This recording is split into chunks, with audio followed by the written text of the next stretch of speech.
All right, Brian, I just want to have a general view of the state of rugby at the moment in Southland, but let's start with the stadium itself. A lot of political machinations going on about who should retain or gain ownership. Where's Rugby Southland sit in the middle of this? Is it unnerving for you to perhaps not know what's going on?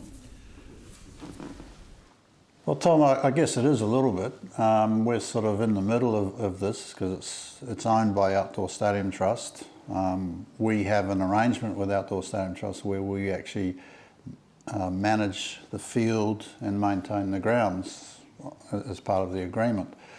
So yeah, it is a bit of uncertainty there, I suppose.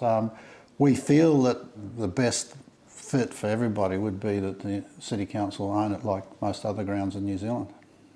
How far down the path do you think we are to a solution? What's your gut feel at this stage? I'm hopeful that we'll have a solution by the end of this month. Has it affected your planning in any way, or are you just going along with the assumption that it will be settled and you'll stay here and live happily ever after, if that's possible?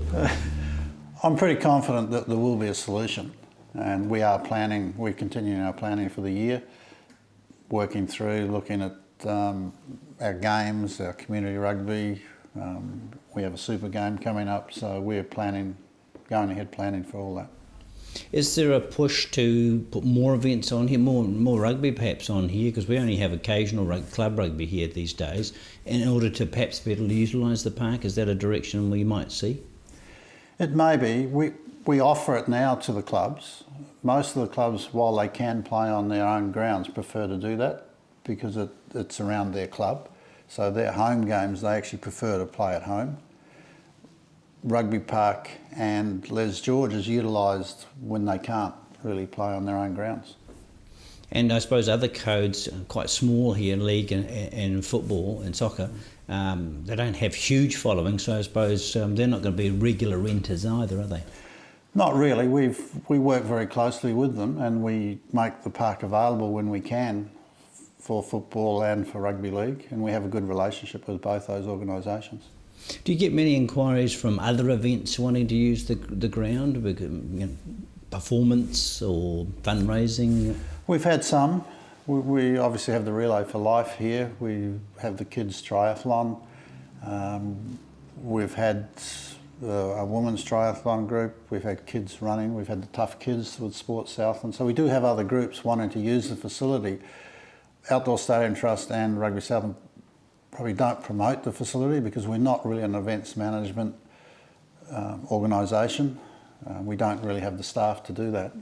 You're also subject to the weather, aren't you? Because it's true. It's always a factor here. We can't deny that. No, weather is a factor. It's a big factor around getting people or getting events happening and getting people to events. Is this a unique situation? I mean, you talk to the other rugby unions. Are other rugby unions in a similar boat where they have no control over the ground, effectively? Some of them.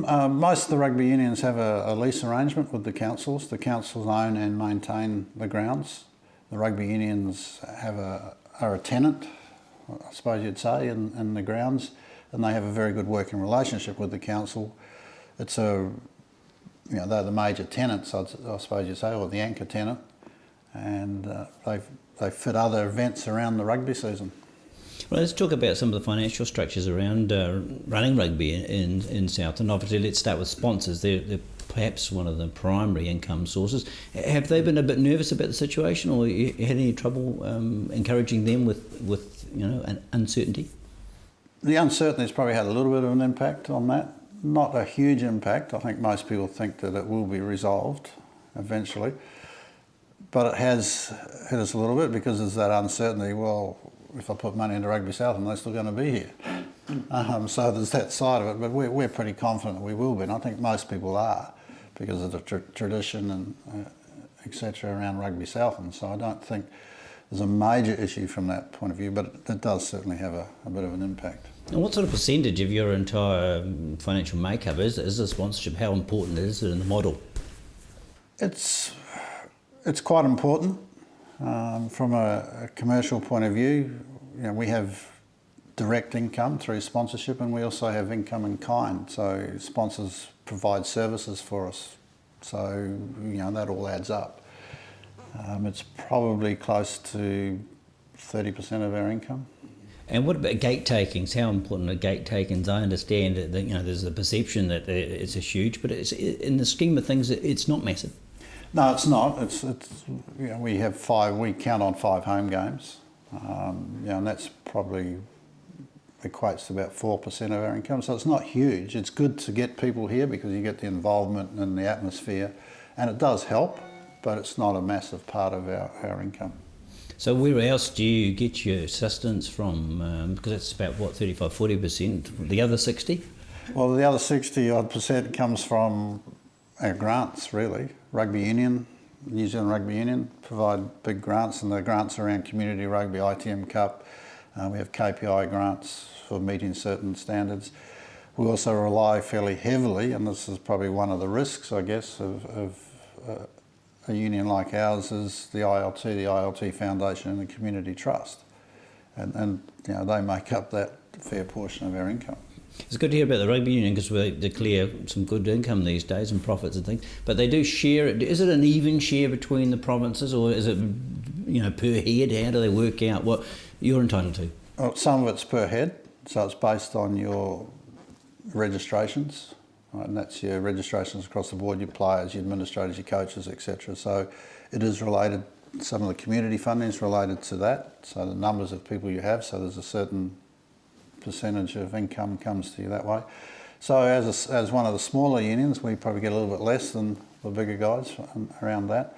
There is an ITM Cup grant, and that's split fairly evenly between the 14 provincial unions. And let's look at the Super 15 game. We'll talk about the rugby aspects later, but in terms of financial structure, you get a share of this of the tickets, or how does the deal work? Is it a good deal? Because it's a good game to have. It's always a good game to have because it brings people to Rugby Park, gets the interest going. We don't make money out of it. All right, it's when the Highlanders come here, they control the ticketing, they control the event. They'll pay us what it costs us basically to assist them to run. So we basically charge a fee for service. Okay, but it's nice to have a game. It's great. Because they're becoming rarer with the stadium situation they've got today. That's right. Yeah, and it is great to have a game. It adds that atmosphere. It brings people into Invercargill, which is great for the community, and I think that's an important part that often people miss, is that people come into Invercargill, brings people in, it helps the businesses, etc. So there's a flow-on effect from the game. And that's the payback to the likes of the Community Trust, IoT, isn't it? Because they, that's right. IoT in particular, get direct income, hopefully. That's right, and it is, and it's it's a good thing for the community to have that game.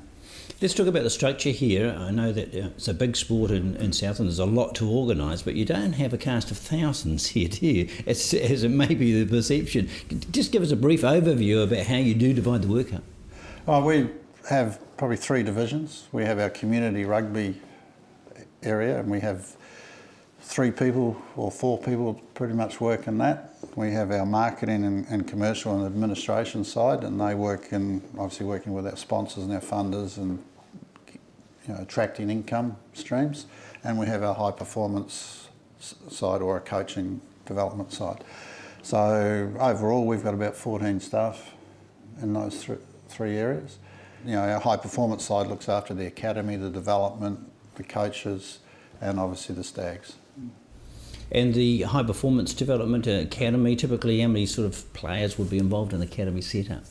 Probably about a dozen in the academy, and then we have a wider training group, which is the guys that haven't got Super Rugby contracts. So they're the guys that are either have got provincial union contracts or are vying for a provincial union contract. So that's sort of our wider training group here.